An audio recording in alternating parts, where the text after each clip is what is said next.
Good evening, everybody. Welcome to another edition of Points in the Paint. I am Sam, and I'm joined by Danny. Tonight, we're going to talk about some basketball. NBA season is getting ready to kick off tomorrow, so we're going to do a little preview and talk about just all things NBA.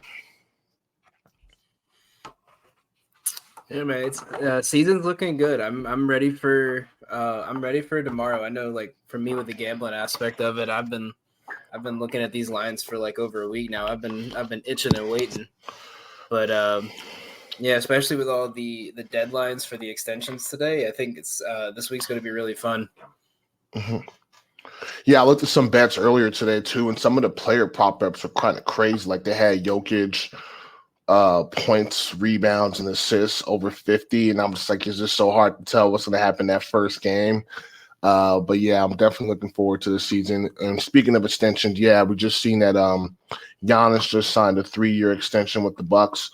Obviously, we haven't been on for a while. And we know a couple weeks ago, Damian Lillard got traded from Portland to Milwaukee to team up with Giannis and Chris Middleton and the Bucks and try to bring home another championship to Milwaukee. So I think that extension will probably keep Giannis and Dame in Milwaukee for at least 3 more years, if I'm correct. I guess 4 if you count this year. So well timed on the Bucks' part.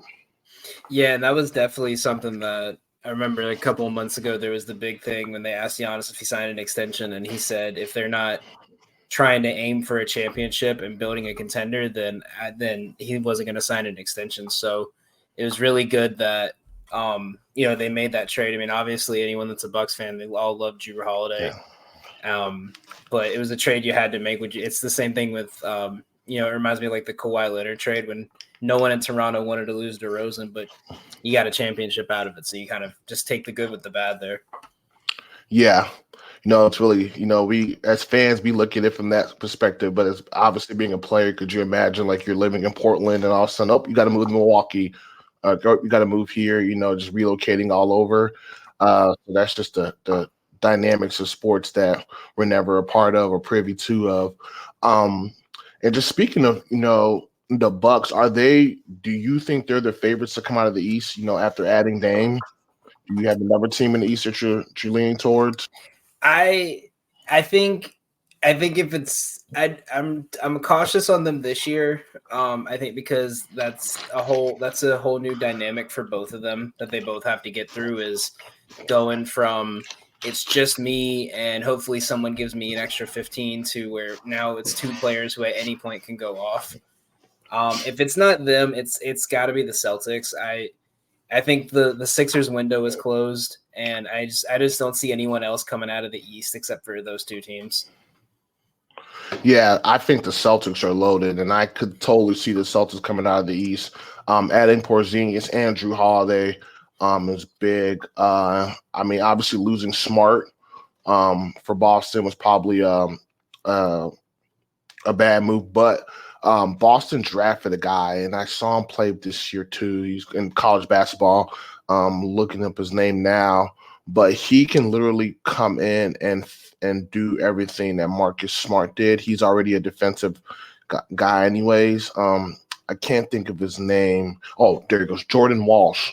And he played at Arkansas, and I remember watching him. They beat Kansas in the NCAA tournament this past season, and yeah, he's a 6'6", so he's just, he can come in and play defense. He can play defense right now for NBA teams. So if he can give you that defense that Marcus Smart used to give you along with Derek White and along with Drew Holiday, you can replace Marcus Smart, defensively, and then Drew Holiday's playmaking, Derek White's playmaking and shooting. So I think Boston is still probably the prohibitive favorites to come out of the East. I'm looking at the roster now, and, Kristaps, Porzingis, and they still got Al Horford. Losing Robert Williams kind of sucked too. They might leave him a little vulnerable in the paint, but I think Boston is probably a team to beat in the East. And I agree with you on Philly that their window has closed for Philly. Yeah, and I think the big thing for me with the Celtics was Holiday is a good replacement for Smart. He gives you a little bit less of the defensive energy, but he's going to give you more scoring wise.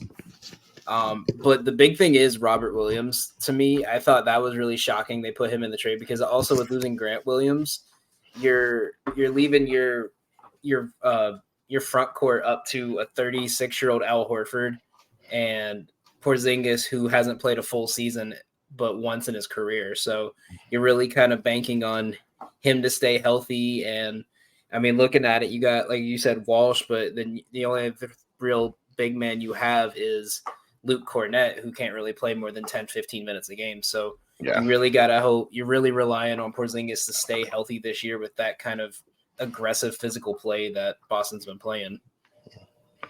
Wonder if they're going to look to maybe add another veteran big man, signing somebody. I know Dwight Howard's name's been floated around a lot. It's backup big potentially.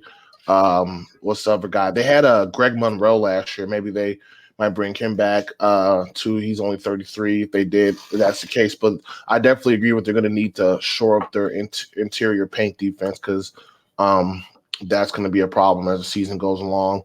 But there's still some other teams in the East like the Clevelands and Miami's. I mean, I think Miami will probably be a top 6 team. And they'll play their best basketball in May. But looking at the Eastern Conference now, the Knicks are going to be, they're going to be tough. The Knicks, I think they'll probably be top 4, top 5 in the East. I don't know if they can come out the East, but they're going to be tough. Tom Thibodeau teams play hard. And I've been watching a lot of the Brooklyn Nets in the preseason, and Ben Simmons, he's looking good. Brooklyn could be a scary team. I don't know how far they can go, but I mean, if you look at their starting lineup, like Simmons is 6'10", Bridges is like 6'8", Cam Johnson 6'10", Claxton 6. They got a lot of length in Dinwiddie, so I think Brooklyn, they might be a 500 team. I like what Indiana did in the offseason. I don't know. I like what Orlando's been doing. They got a lot of young talent. Cleveland, I think, would be up there as well, building off last year. Not sure what to expect with Toronto. But yeah, the East is you have obviously your top tiers. You have your Boston, your Milwaukee's, and then you have your second tiers, like the New York Knicks and Cleveland, and I mean, heck, even Atlanta. Like what's Atlanta going to do this year with Murray and Trae Young back? So it'll be interesting to see how the East unfolds. Still, just really, really too early to tell, just because we haven't seen anything and we haven't even accounted for injuries yet. So, yeah, and I think like you said, the Pacers are really high on my list. I think as much as being in New York, Obi Toppin is like the spirit of the Knicks. Like he's one of the fans, but he had to. I think he had to go, and he's gonna get actual opportunity in a system that fits him a lot better out in Indy.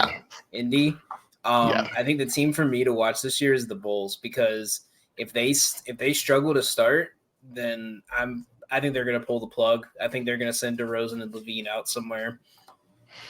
They're definitely like at a point now. I think they were looking one year to fight for a top 3 spot, and now they're looking at fighting for a play-in spot and hoping they can keep up with teams like Toronto and Atlanta. So I think a struggle for them to start, or even like a couple injuries, it's gonna force them to just go ahead and pull the plug on it and try to rebuild around, whatever you can get for DeRozan and Levine and, Desan Mu, and if you can keep Pat Williams.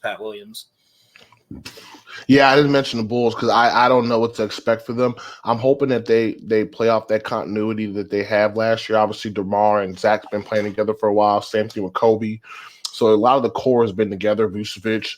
But I do agree, like if it doesn't pan out at the beginning of the season, I can see the Bulls being sellers. I can see Billy Donovan being let go of. The thing that kills me with the Bulls is our player development. So our young guys haven't developed as rapidly as other guys. Like Pat Williams hasn't developed as much as he should. I think at this point, Kobe White, he's going on his 5th year.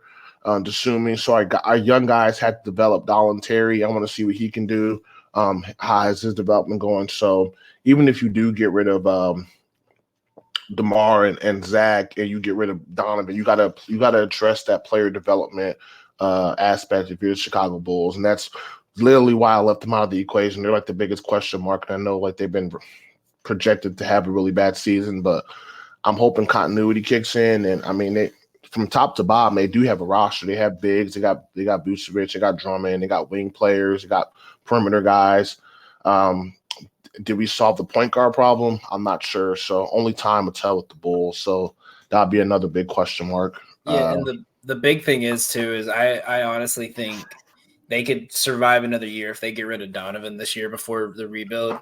Because if you look at the way his systems worked in the NBA, it's only worked for the Thunder because the system was get the ball to one person and let everyone else stand at the side. And when he's trying to run that system around DeRozan, it's hurting the team more than it's helping. And I mean, if you watch the games last year, Levine could go off for 40 and they would still give the ball to DeRozan with 10 seconds left. Yeah. So I think him going is the first step before they do anything. But with DeRozan wanting to go out to LA and the Clippers, Clippers and the Lakers both kind of were looking at him at the trade deadline last year. I wouldn't be surprised if he ends up in California by the end of the season.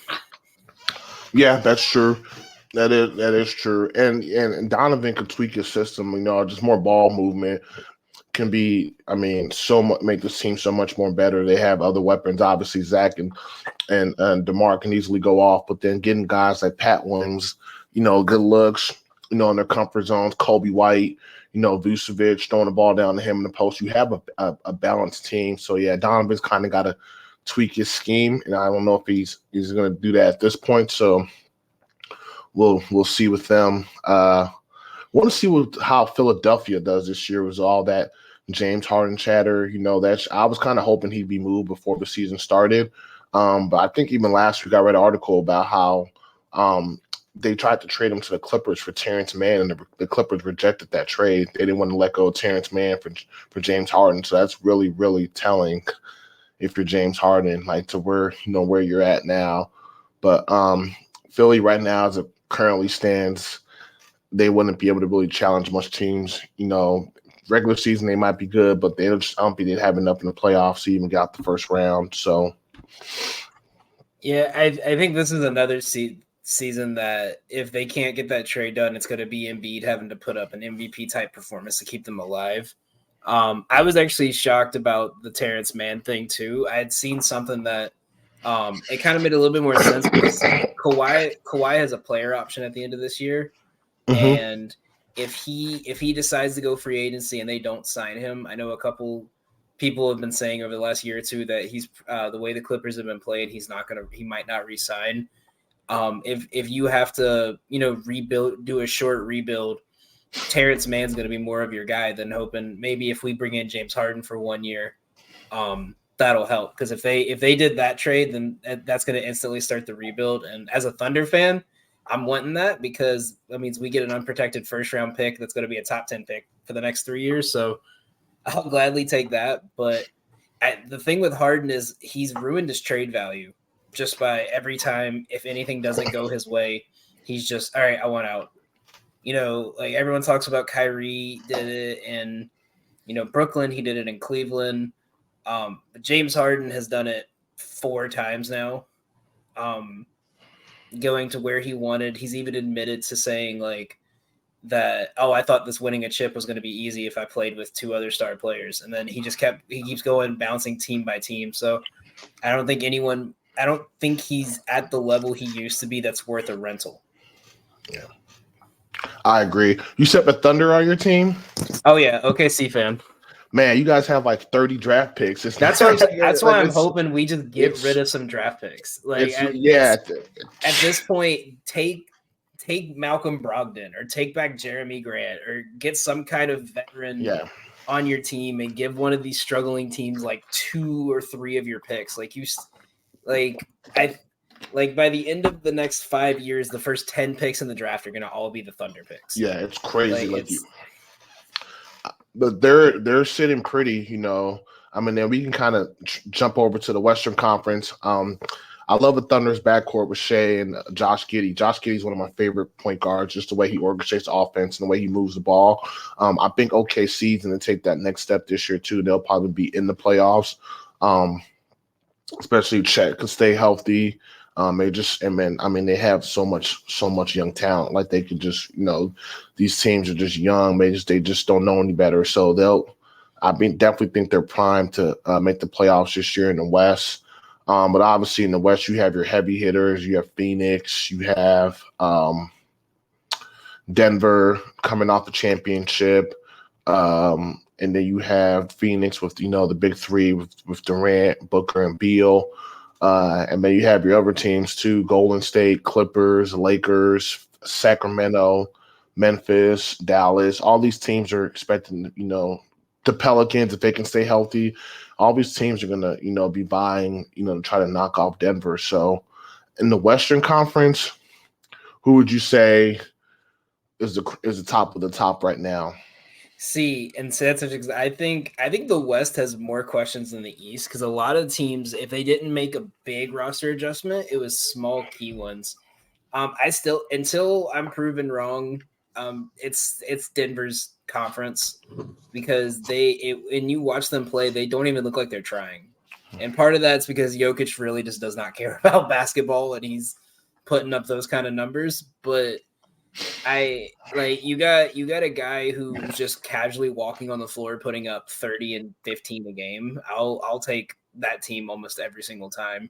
Because we saw it too when he actually tried in the playoffs, he was putting up like Wilt Chamberlain like numbers.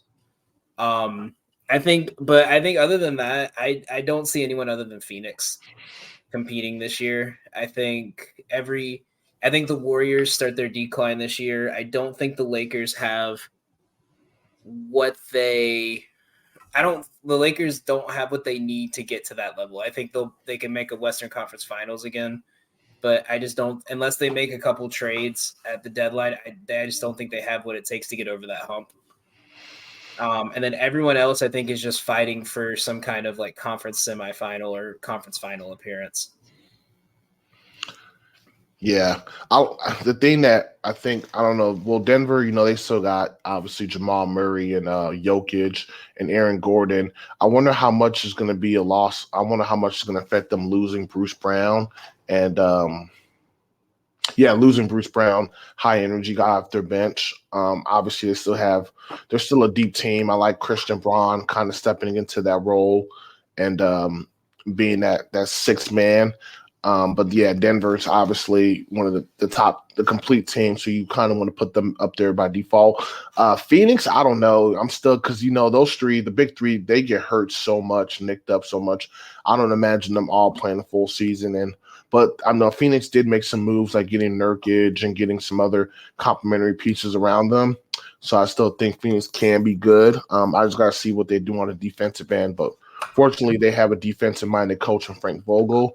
The Lakers, I think the Lakers too can also, with LeBron being 38, going on 39, and AD being injury prone, I can see them also suffering and having a decline this year too. I still think they'll have enough to make the playoffs, but how far they go in the playoffs is going to be a whole nother subject, just depending on the health of LeBron and AD. Some nice young upstart teams in the West. I like Sacramento. I think they'll definitely do their thing. Want to see what Minnesota does this year. Karl-Anthony Towns and Anthony Edwards. I mean, Anthony Edwards is probably going to have a really good year. Golden State. I think Golden State needs to add some more veterans. I don't know if they're intending to start CP3. I don't think that's a good move. I'd rather he come off the bench. But we'll see with Golden State. And then Memphis, you really can't judge Memphis until Ja comes back. They just lost Steven Adams, so that's kind of tough. But I think the Pelicans, if Zion stays healthy, they could be a force. Brandon Ingram, Zion, CJ McCollum, not to mention all the other pieces. So I think the Pelicans might be a team to watch because they were, at the top of the Western Conference last year up until Brandon Ingram got hurt. And then the Clippers, I bet the Clippers would be one of the top teams too, maybe top 5, top 6. But that just it depends on the health of their star players too. So much of it comes down to just health of the players, because a lot of the stars get hurt, and especially with the Clippers, Kawhi and Paul George. So yeah, and I think the thing for the Grizzlies that, and I mentioned this actually on my show last week, was without Ja for the first 25 games, like, yeah, you still have Jackson, you still have Bane, You still have a couple guys that can, put the ball in the basket and have shown when Ja was out that they could, go off for 30, go off for 40. But their first 25 games that he's out, they face Miami twice. They face the Clippers and the Lakers, Boston, Denver, New Orleans, Minnesota. His first game back, they're playing the Clippers, and then they have the Kings and the Lakers in the next 5 games. So they have a super tough schedule to start. So I think if they can come out of the first 25 games close to maybe 5 games over 500, I would say they'll be fine this year, because they're going to have an easier schedule once Morant gets into his rhythm. But if this team struggles in the first month and a half, if they're struggling by the time we hit the Christmas break, then I think you got to really look at how they're going to handle the rest of the season.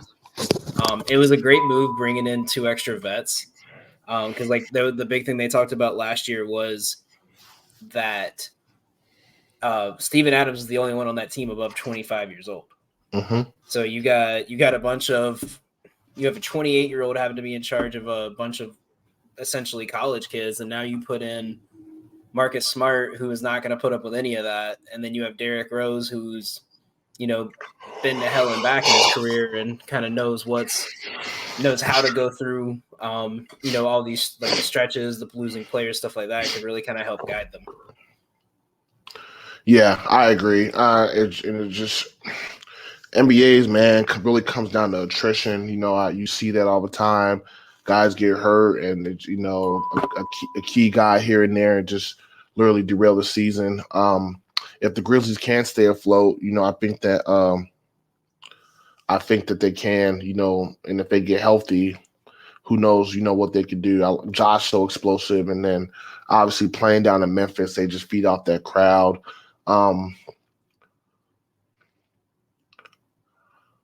Interestingly, I want to see what the T-Wolves do this year too. More so, really, Towns. I think the T-Wolves might be on the cusp of maybe breaking it up, making a move or something. If they don't, if nothing happens this season, obviously they're going to keep Anthony Edwards, but it might be time to move Towns or Gobert or one of them.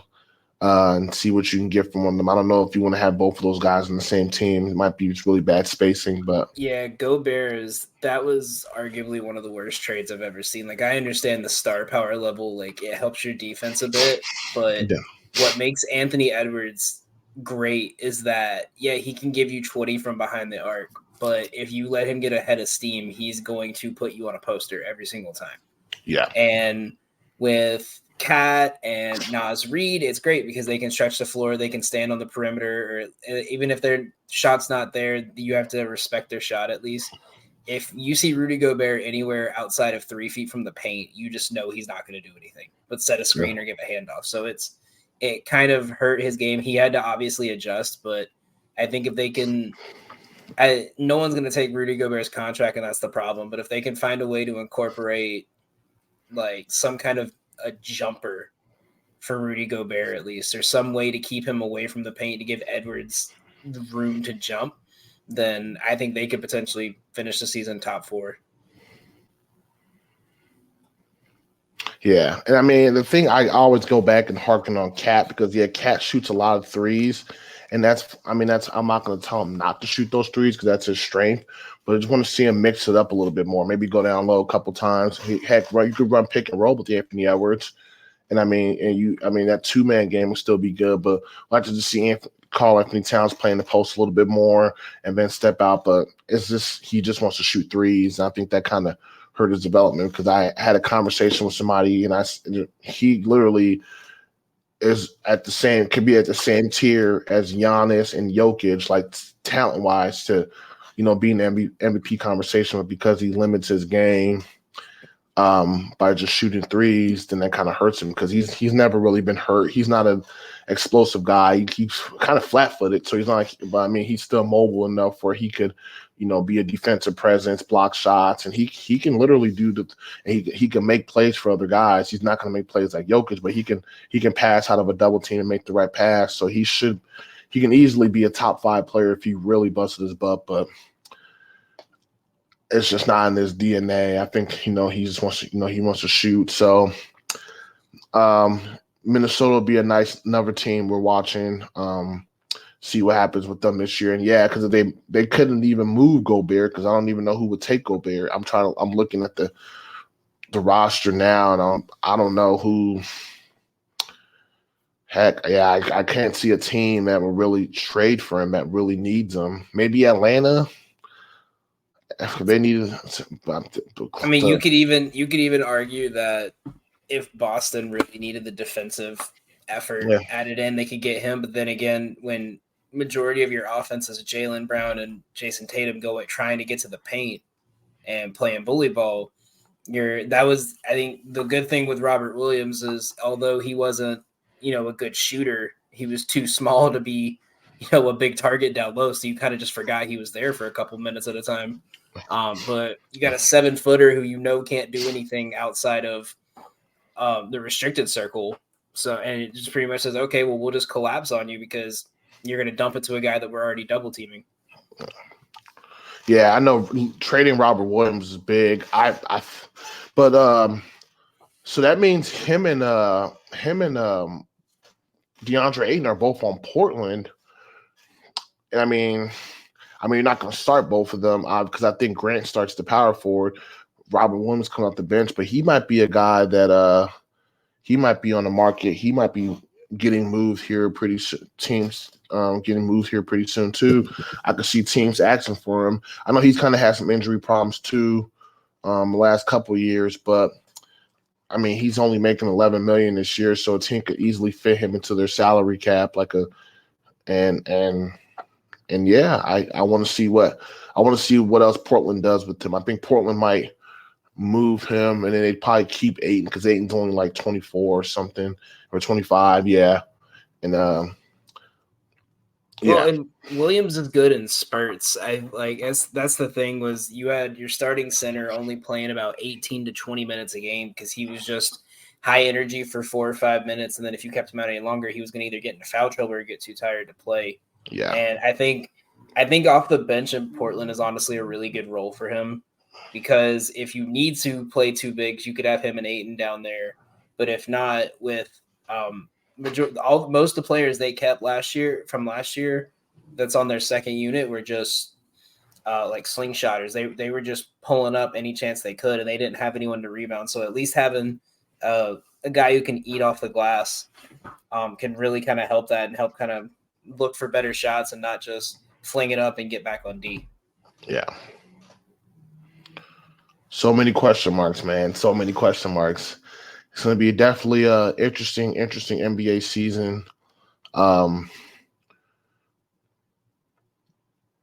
trying to think if we touched on everything.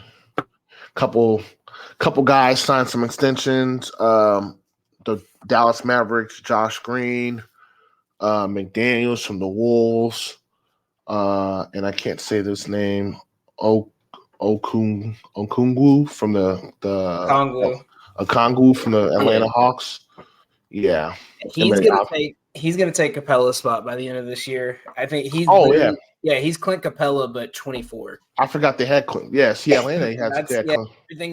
Everything I've seen, like in every trend I've seen, is just, and it's not like Capella's struggling. It's just, would you rather take the 24-year-old you signed for like 10, 15 million, or would you rather take the 30-year-old that's going to want at least 20 million a year? And at least with this, you have like for another at least 3 years, you have a pick and roll partner for Trey every year. And if they can get back to that, then he's going to be great. I think if they're not in a playoff spot this year, I could see Capella getting traded for some draft picks, and they could try to go after, a power forward to fit John Collins' spot, or small forwards, they can move DeAndre Hunter to the 4. But I think they trading John Collins too, I think it just made it that the big 3 now is going to be Murray, Trey, and Okongwu down low. I forgot they had Clint Capella. I know he's just so silent. He just casually just puts up 10 and 10, and you forget he's there. What's your thought on the Rockets this year? Because I think that's a team that I think a lot of people are still expecting them to be not the best, but they brought in a couple really good pieces. I want to see the Thompson twin as Amen Thompson. I'm definitely looking forward to seeing him. And then I like their center, Sengun. Yeah, I even said it last year, but they should run their offense through him. So if they did do that at Spurs, can get the like have him initiate the offense, kind of like how Memphis used to do with Marc Gasol. Um, or I guess how Denver kind of does with Jokic in a sense. But yeah, if they run their offense through him, I think that can help all the other perimeter guys like Jalen Green and Fred VanVleet. Because I watched some of their games last year, and a lot of times Jalen Green um, and Kevin Porter Jr. They were jacking up shots. They just weren't playing the right way. And I know John Wall kind of spoke on that and exposed them. So I like their other guy too, Smith. I think it's Jabari Smith. They drafted last year. I think he's looked really good in summer league. I'm trying to pull up the roster now, but I think he'll have a solid season. Dylan Brooks, as long as he keeps his head down and stays out of trouble, I think he can. yeah, but that ain't happening. Yeah, it's kind of like, yeah, this is personality. I forgot they got Reggie Bullock too, so they got some shooting. Aaron Holiday, he's a veteran backup guard. They got Victor Oladipo in that trade. I'm not sure if he's going to stay or not, but yeah, I really want to see what Amen Thompson can do, and I want to see how Jabari Smith does in the second year, and just want to see a lot of their young guys like Cam Whitmore. What do those guys bring to the table? You know, I already know what you're going to get from Fred VanVleet. Um, and they got Jeff Green, but how do the young talent and the veterans in that team blend together? They got Ime Udoka as their coach, and he's a really good coach, so I'm sure he'll get the most out of them. So yeah, I really like the Fred VanVleet signing just because at first I was confused because if Jalen Green's got the ball in his hand every play, why do you need another point guard? But I think it's especially with like the more when you watch the Rockets last year, the more if they missed a shot and the other team scored, they were flinging a shot the first 5 seconds. They weren't moving it. They weren't looking for a shot. They were just whoever got the first look was taking it. And I think that's what's good. I think Jalen Green might have a little bit of a down year to start just because he's going from a system of from the last 6-7 years of his career of let Jalen Green do what he wants to okay, now you gotta work through a system. It's not just Jalen Green and 4 bench players. It's Jalen Green and an NBA champion and Jalen Green and a top defensive player and two big men that can facilitate the offense. So I think Fred VanVleet's probably there just to almost like just to slow it down for whenever they get into that situation where it's just we're flinging shots. But I actually wouldn't be surprised if maybe not this year, but if they're still struggling next year, he could potentially be on the trade block. That's someone just if you're like, hey, Fred VanVleet, if you're like, hey, we're a lot farther behind than we thought we were. Let's try to get a couple draft picks and some players out of it. But that's a long shot. That's a couple years away. But I think I wouldn't be surprised if they sneak into the play-in this year. It'll be hard to trade Fred VanVleet though in that contract, $40 million. Yeah, That's but it. there's someone that'll take it like last year of his deal and just like, oh, we'll give him the money this year and pay the taxes on it. Yeah, it'll be interesting to see how they come together. They got, you said, they got some young guys, and then they got some veterans like VanVleet, Jeff Green, Oladipo if he comes back. But I think Oladipo hurt his quad last year, so I don't know if he'll come back right away. Yeah, I think he's out still. They said game GTD. I don't know what that means. Game time decision. So that he's probably not going to play against Orlando. Nah. But I think also a team in that same division that I think not just because of who they drafted, but just kind of formed, I think is going to be really good is San Antonio. Because you got Wembanyama, but you have 4 other starters that are like fully committed to whatever it takes to win. They're starting Sochan. I think if I read it right, they're starting him at point guard. Really? Yeah, they had him doing reps at point guard in practice and a couple. think they're wanting to try to convert him into a little bit what Ben Simmons is. As a big 6'8", 6'9" point guard that if you need to, you could put him down in the post, but if not, let him run the offense because he facilitated well last year. And outside of whichever Jones brother, I can't remember if it's Trey or Tyus, but Trey Jones.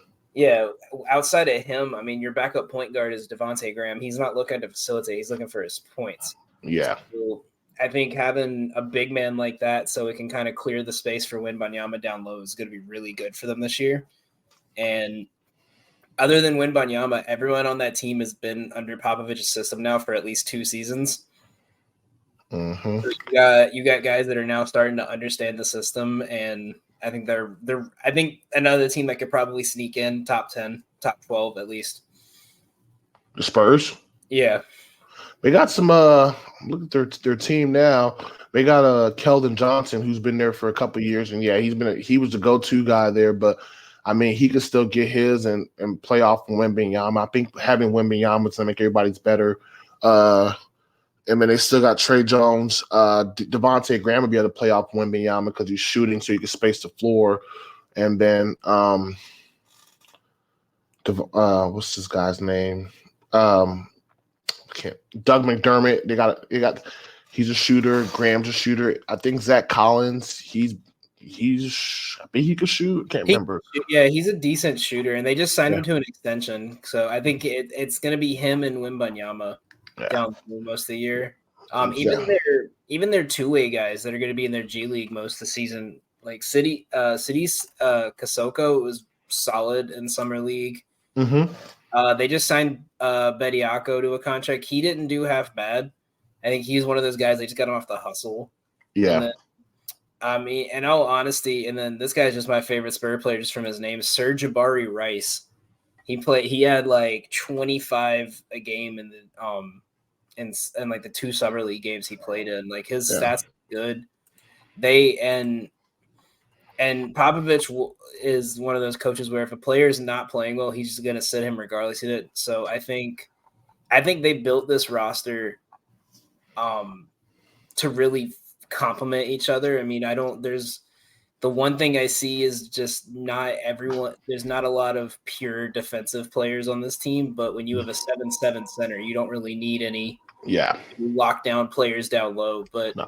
I think the big problem I saw a lot last year was they didn't have a lot of shooting, and they kept McDermott. They really focused on getting Keldon Johnson and Vassell and Branham their shots to kind of get their shot in rhythm. So I think I'm excited to see them play this year. I know they're going to be the big name to watch just because of Wembanyama, but I'm really watching everyone else this year.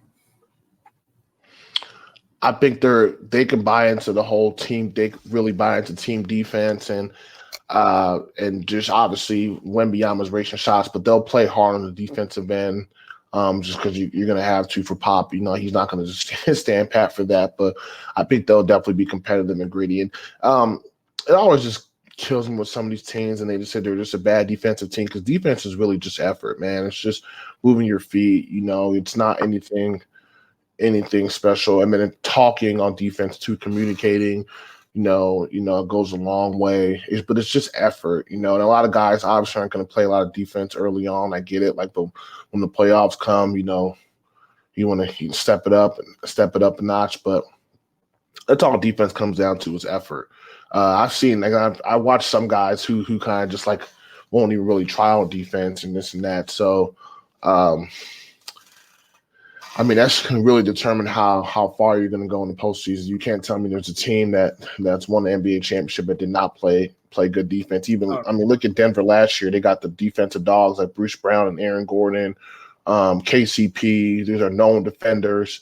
But all those guys were coming in there and just playing defense. Murray was playing defense. Christian Braun was. I mean, Jokic is probably the only one that doesn't play defense. No, he doesn't play defense. He's just slow. I mean, he's just so big and brolic. Yeah. There's not much you can do with it. You just kind of just let it happen.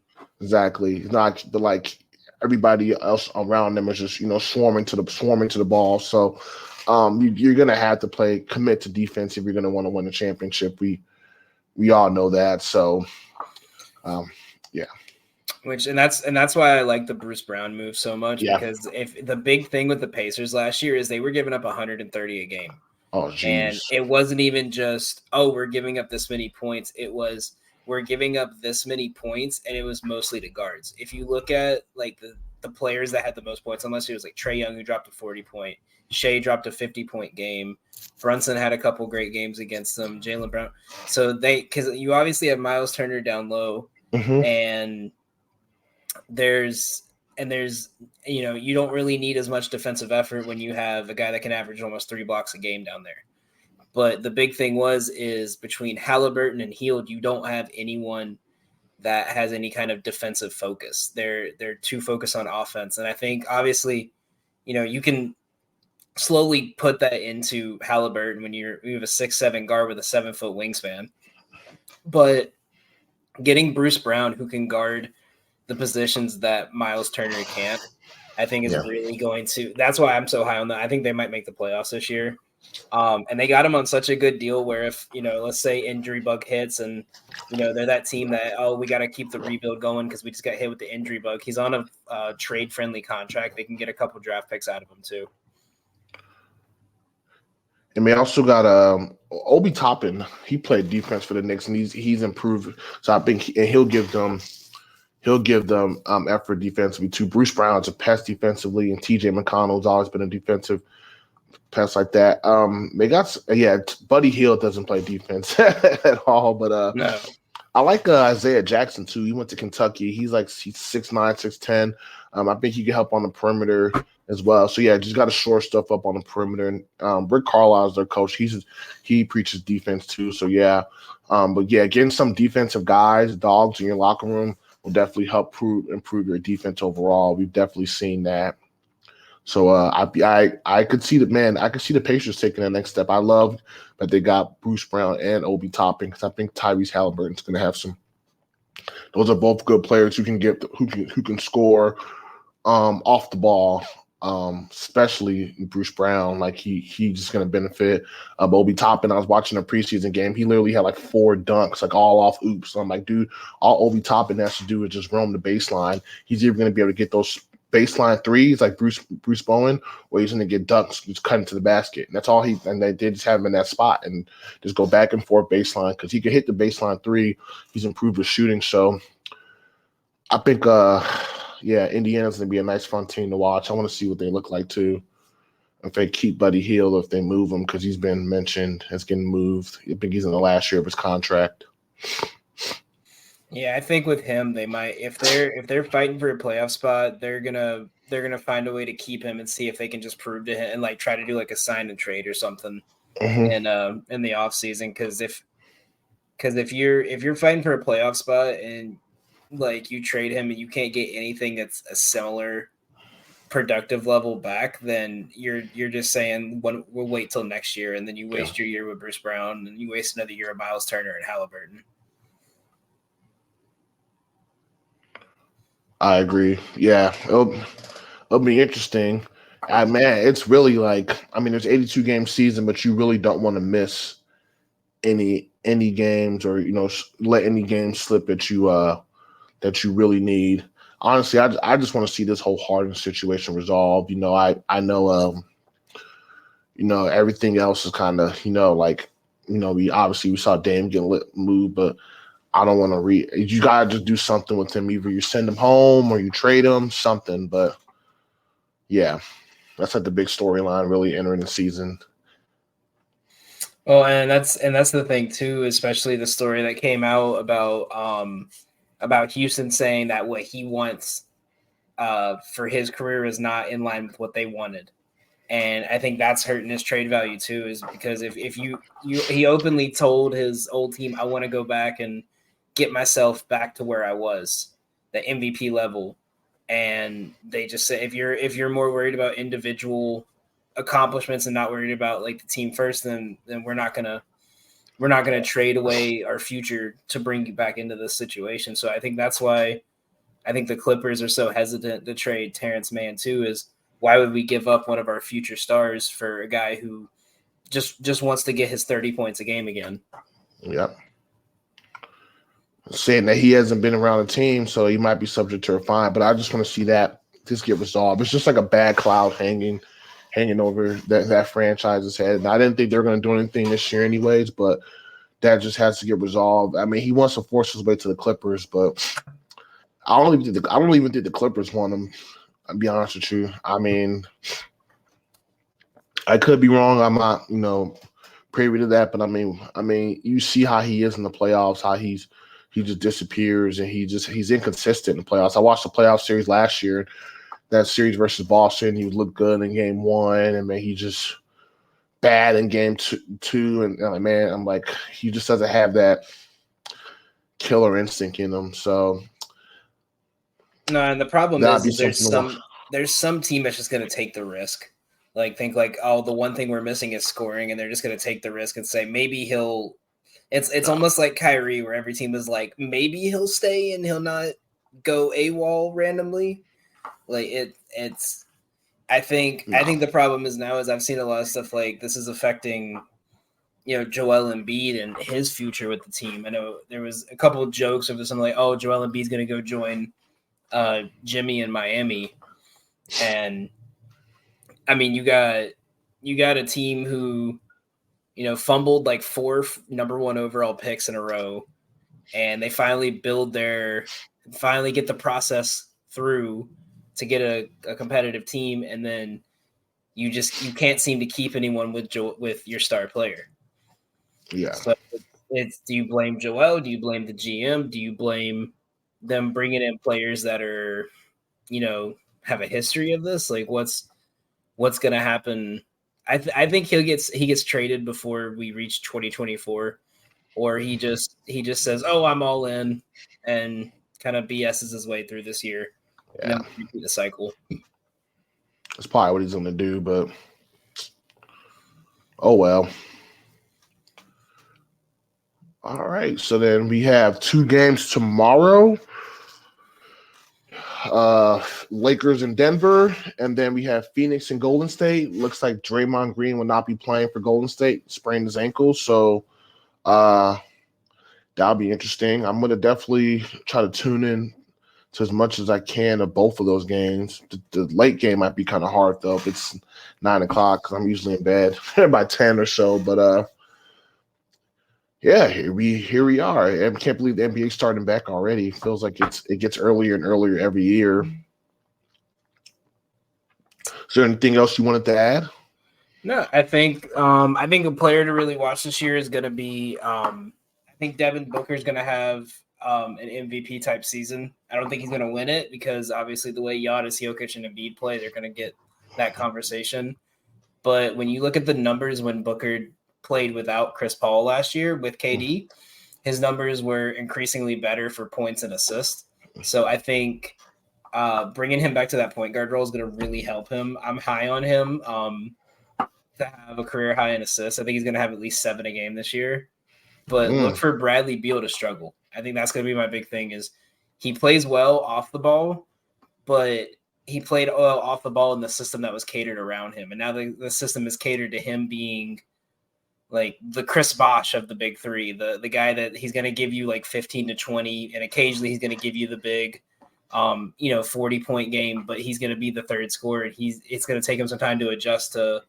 I like the only thing I can see in my head is how Westbrook was with the Lakers, where he just had to keep taking bad shots to get his shots up so he could get into rhythm. So I think he might struggle to start the year, but really watch that Phoenix team. I think if this isn't the year, then they're going to have to really make some huge moves in the offseason to compete. Yeah, I mean, they have limited resources and limited capital, but you can obviously finagle. We see that, like how they got rid of Ayton, but they put some good pieces around them. So yeah, and I will watch Booker. He averaged, I think it said 5.5 assists last year. So, and that was obviously playing with Chris Paul for majority of the year. He averaged 5.5 or 6 assists last year. So yeah, and I have seen his playmaking on display, which I kind of like. Like, I like so like he's a 2 guard, but he still like makes plays. I think his scoring to go down. I mean, I think it's going to go down naturally just because he's sharing the ball with KD and with Beal. Obviously, Beal's scoring is going to go down a lot, but I think that might be good for Bradley Beal because then pressure's not on you all that much, and maybe you can stay healthier and get through the season. But I know Bradley Beal can still go off for 30 plus if they need him to. So really no shame being a third wheel in the Chris that Chris Bosh role because you're capable of stepping up and putting up big numbers, and especially if one of those guys is out, then you're instantly the man. So. Yeah, and it's that hypothetical. Would you rather be the third option on a championship contending team, or would you rather be the go-to guy on a team winning 20 games? I'd rather definitely take the championship. Exactly, yeah. I'd rather the pressure's not on him as much. It's the same thing as what Giannis said. He was like, "I've never been this open before in my life." I think it's going to be a good year for Beal, but I think the first couple of months he's going to struggle. It's going to be tough for him to find his shot, or it's going to be one of those things where they all want to help each other out and none of them want to take the shots. Like what we saw last year where there was too many times where Booker was hot, but he knew if KD got hot, they would definitely be winning. So he was just cooling himself off to let KD get his shots up. Yeah. I agree. Still so much to tell, man. I can't wait, but I mean, obviously the games have to start.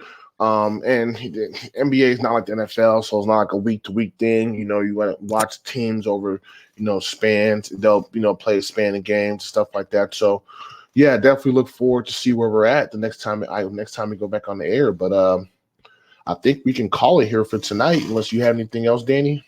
I was going to say, just check out our channel over at Gotham Gambling. And for frequency's sake, we're going to be posting our season-long prize pick future bet tomorrow around noon. And we're going to start a couple betting challenges that we came up with this week as well. Last year, we were up over $500 with the basketball season. So we're going to try to see if we can hit $1,000 this year. Nice. Definitely. I definitely would tap into it. I don't do a lot of sports betting, but I think I want to just do more player bets and stuff like that this year. I actually tried my first parlay last year too, and I can't remember how many of them I hit, out of the 3, but those are fun, so definitely. Oh yeah, it makes the game more fun. We used to go to all the Knicks games, and I think we made a joke that I only bet good when I was at the Knicks games because we went to 20 games and I put one crazy $10 to $500 parlay. Yeah. And 18 of them would hit. 18 of them hit. I was 18-2 on those. And I was I just need to go. I can only bet at Knicks games now. All right. Wasn't mad at you. Wouldn't mind going to a Knicks game. Madison Square Garden would be something to take in. Yeah, it's another level, man. We were at opening night. We were at an Atlanta game. We went to a Nets game. It's another level. It's they could be down 100 and they're still yelling like it's a 2-point game. Yeah. I hear that. Well, thank you guys for joining us. As always, I'm Sam Odiemi, and that's Danny. This is another edition of Points in the Paint, and we will see you guys on our next go-around.